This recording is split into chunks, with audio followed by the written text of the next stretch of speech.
Hello student, I am Pooja Kumari as a lecturer of pharmacognosy. This is my first video. Now start the topic. What is pharmacognosy? Pharmacognosy क्या है हमारा?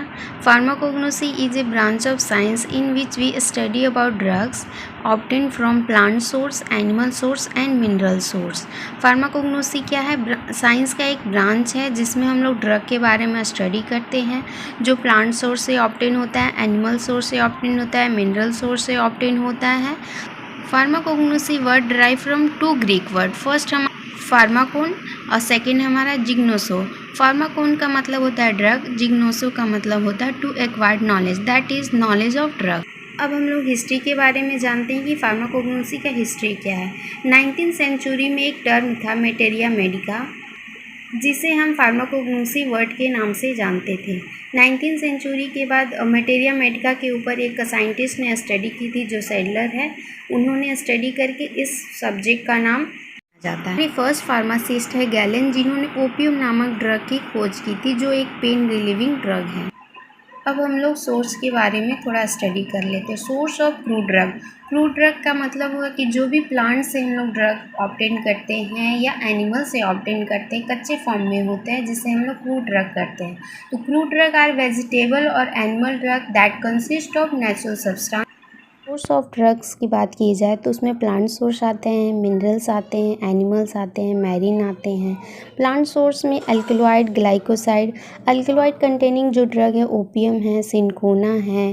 Alkaloid हमारा nitrogenous basic drug होते हैं जिसमें 1 and more nitrogen atom present होते हैं. Glycoside containing drug digitalis, सेना है. लिपिड की बात किया जाए तो कैस्टर ऑयल, कोकुम्बर, बटर होता है. उसी तरह क्लोव ऑयल है, क्लोव है, फनेल है, वोलेटाइल ऑयल. एनिमल्स में हमारा हार्मोन आता है, एंजाइम्स आते हैं. कौन सा हार्मोन हमें एनिमल से ऑब्टेन होता है जैसे में इंसुलिन है, ऑक्सीटॉक्सिन है. ये सारे स्टडी करते हैं हम लोग. जब चैप्टर्स की स्टडी करेंगे तो उसमें और भी डिटेल से हम 1 by 1 करके सारे को बताएंगे. अब हम लोग क्लासिफिकेशन ऑफ क्रूड ड्रग के बारे में पढ़ते हैं. क्लासिफिकेशन ऑफ क्रूड ड्रग क्या है? Crude drug are natural obtain. जो हम लोग क्लासिफिकेशन ऑफ क्रूड ड्रग के बारे में पढ़ते हैं. क्रूड ड्रग को दो तरीके से क्लासिफाइड किया गया. पहला है ऑर्गेनाइज जिसे सेलुलर बोला जाता है. सेकेंड है अनऑर्गेनाइज जिसे एसेलुलर बोला जाता है. ऑर्गेनाइज ड्रग जो होते हैं वो प्लांट सेल से मेडअप होते हैं और अनऑर्गेनाइज ड्रग जो है एक्सट्रैक्ट फॉर्म में पाए जाते हैं. ऑर्गेनाइज ड्रग की बात की जाए तो उसमें लीव्स, फ्रूट, बार्क इस तरीके से ड्रग आते हैं जो डिजिटालिस है, फनेल है. लीफ की बात किया जाए तो डिजिटालिस लीफ है. फ्रूट की बात की जाए तो फनेल है. बार्क में सिनकोना बार्क है जो मलेरिया को ठीक करने में यूजफुल होता है. उसी तरह डिजिटालिस की बात किया जाए तो वो कार्डियोटोनिक ड्रग है. फनेल की बात किया जाए तो वो एज अ फ्लेवर एजेंट की तरह यूज किया जाता है. अब हम लोग देखते हैं in pharmacognosy the crude drug are classified as follows. Drug को हम लोग फार्माकोग्नोसी में सेकेंड तरीके से भी क्लासीफाई करते हैं. पहला हमारा उसमें अल्फ़ाबेटिकल है, सेकेंड टैक्सोनॉमिकल है, मॉर्फोलॉजिकल, फार्माकोलॉजिकल और therapeutic classification, chemical and chemotaxonomical classification है. कहने का मतलब है कि फार्माकोग्नोसी में ड्रग को हम लोग दो तरीके से क्लासिफाइड करते हैं. एक तो प्लांट बेसिस पे कि वो प्लांट सेल से मेडअप है, वो ऑर्गेनाइज्ड है, या प्लांट सेल से एक्सट्रैक्ट फॉर्म में ऑब्टेन किया जाता है, वो अनऑर्गेनाइज्ड है. सेकंड हम लोग उसके क्लासिफिकेशन उसके स्ट्रक्चर के बेसिस पे करते हैं, थेरापेटिक वैल्यू के बेसिस पे करते हैं, केमिकल नेचर के बेसिस पे करते हैं, अल्फ़ाबेटिकली स्टडी करते हैं. तो अल्फ़ाबेटिकली स्टडी में क्या है कि हमारा इंडियन फार्माकोपिया आता है, British pharmacopoeia, United State pharmacopoeia, national formulary. इन सभी में ड्रग के डिटेल्स के बारे में दिया जाता है जो अल्फ़ाबेटिकली रूप से अरेंज है. इंडियन फार्माकोपिया इंडिया में बना है, ब्रिटिश फार्माकोपिया ब्रिटिश में बना है. उसी तरीके यूरोपियन फार्माकोपिया यूरोप में बना है. सेकेंड है हमारा टैक्सोनॉमिकल क्लासिफिकेशन. टैक्सोनॉमिकल क्लासिफिकेशन में हम लोग प्लांट के किंगडम के बारे में पढ़ते हैं, फाइलम के बारे में, डिवीज़न के बारे में, क्लास मतलब प्लांट का जो ड्रग यूज हो रहा है वो किस क्लास में आती है, किस फैमिली में आती है, क्या उसकी जीनस है. इस तरीके से थर्ड है हमारा मॉर्फोलॉजिकल क्लासिफिकेशन। मॉर्फोलॉजी में हम लोग जनरली पढ़ते हैं कि प्लांट का कौन सा पार्ट यूज होता है as a drug.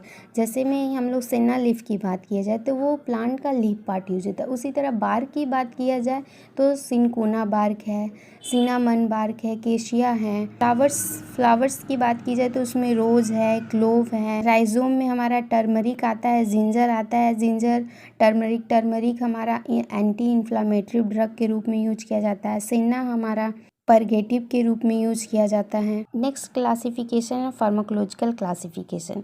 Pharmacological classification में हम लोग ये देखते हैं कि कौन सा ड्रग कौन से डिजीज के ऊपर एक्ट करता है, किस तरीके से उसका एक्शन शो करता है। जैसे बीटर की बात किया जाए तो सिनकोना है, सिनकोना। इमेटिक की बात किया जाए तो इपिकैगुना है।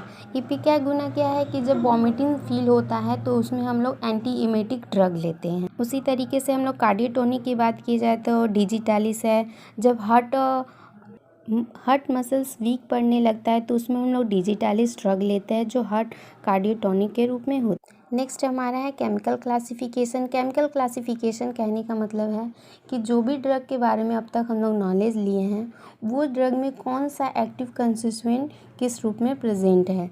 जैसे हम लोग कार्बोहाइड्रेट, ग्लाइकोसाइड, टैनिन के बारे में थोड़ा सा नॉलेज ले लिए हैं तो कार्बोहाइड्रेट में जो भी ड्रग आते हैं जैसे में हमारा ट्रेगाकांथ है, गमगुआर है।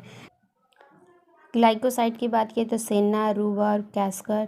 तो सेना में हमें कौन सा ड्रग एक्टिव कंस्टिट्यूएंट के रूप में पाया जाता है, जैसे में हम एग्जांपल के तौर पे बता देते हैं। सेना में साइनोसाइड ए, साइनोसाइड बी होता है। एलो में एलोइन होता है।